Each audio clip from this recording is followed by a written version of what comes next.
Ahojte priatelia. Tak, vítam vás pri dnešnej nahrávke Feng Shui, teda s témou Feng Shui domov ako chrám. Dnes vám chcem povedať o tom, ako sa na domov pozerá staré tradičné čínske umenie Feng Shui, teda staré tradičné umenie nastavenia priestoru tak, aby v ňom voľne prúdila energia Qi. Možno si poviete, Feng Shui je len o talizmanoch alebo o nejakých dekoráciách, o nejakých postavičkách, tvaroch, pravda je dosť odlišná. Tradičné Feng Shui je hlavne o zákonoch prírody, o tom, ako sa energia pohybuje alebo ako tečie priestorom.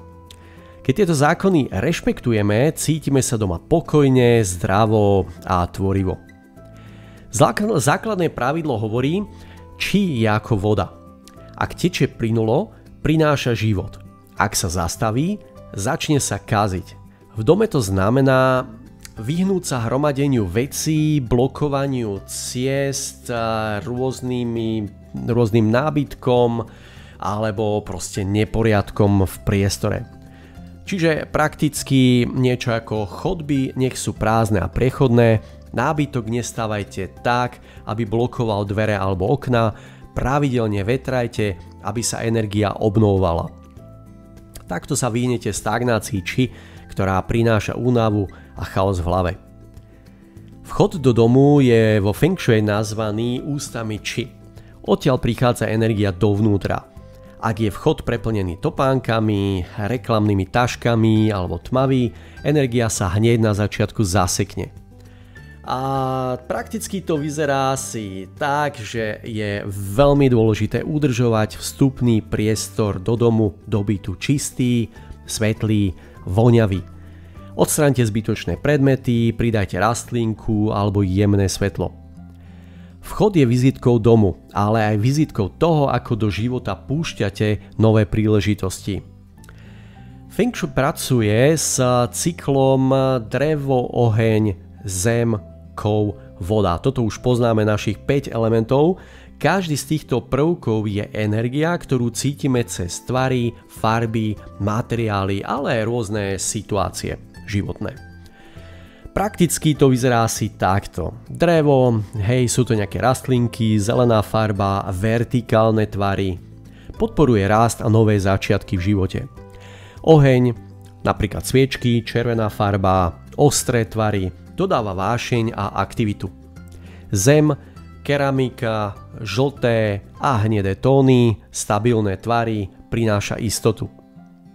Element kov, kovové dekorácie, biela, zlatá alebo teda kovová farba, kruhové tvary, prináša jasnosť a štruktúru. Voda, fontánka, modrá farba, vlnité línie, prináša plynulosť a spojenie. Každý dom by mal mať zastúpenie všetkých 5 elementov, aby bol vyvážený.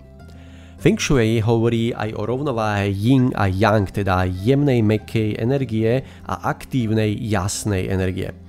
Ak je dom príliš yin, sú to nejaké ťažké veci, nejaký moc kľudný spôsob fungovania v priestore.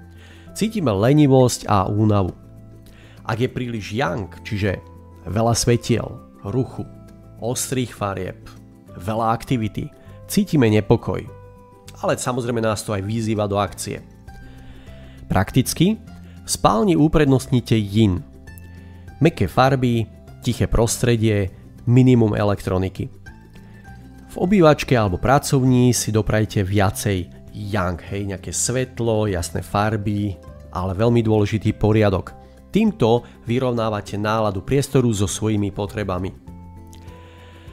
Takže samotné umenie Feng Shui nie je len čisto o usporiadaní, o nejakom usporiadaní a tvároch, ale aj o rytme a o fungovaní v danom priestore.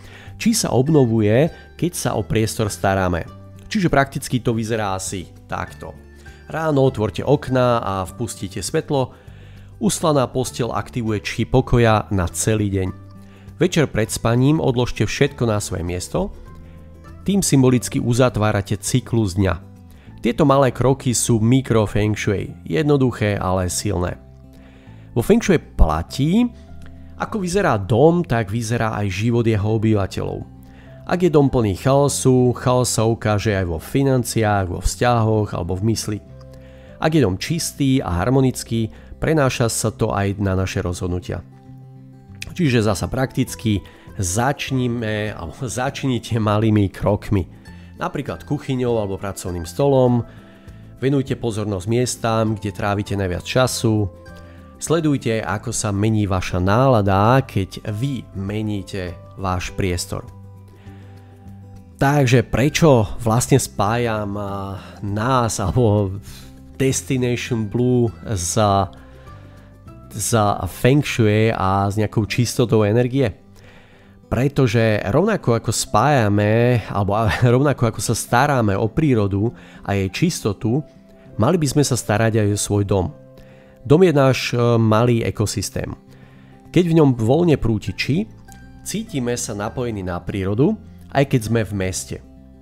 Ja osobne takto žijem. Môj domov je jednoduchý, svetlý a čistý. A není to o nejakom pohľade na sterilitu, že by som mal rád sterilné prostredie. To v žiadnom prípade. Ale z toho dôvodu, že v čistom priestore mám aj čistú hlavu a srdce.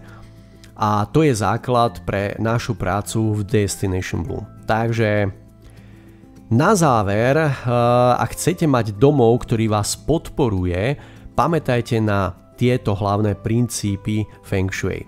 Udržujte voľný tok či, vchod je posvetné miesto, čisté a jasné, pracujte s 5 elementmi, vyvažujte yin a yang, majte denné rituály, ktoré aktivujú energiu. Takže verím, že si váš chrám vyváženej energie odteraz budete harmonizovať pravidelne a budete dbať aj na tieto pravidlá, ktoré sme si dnes nadhodili. No a prajem vám veľa úspechov, krásny deň a do skorého videnia na nejakých ďalších spoločných aktivitách.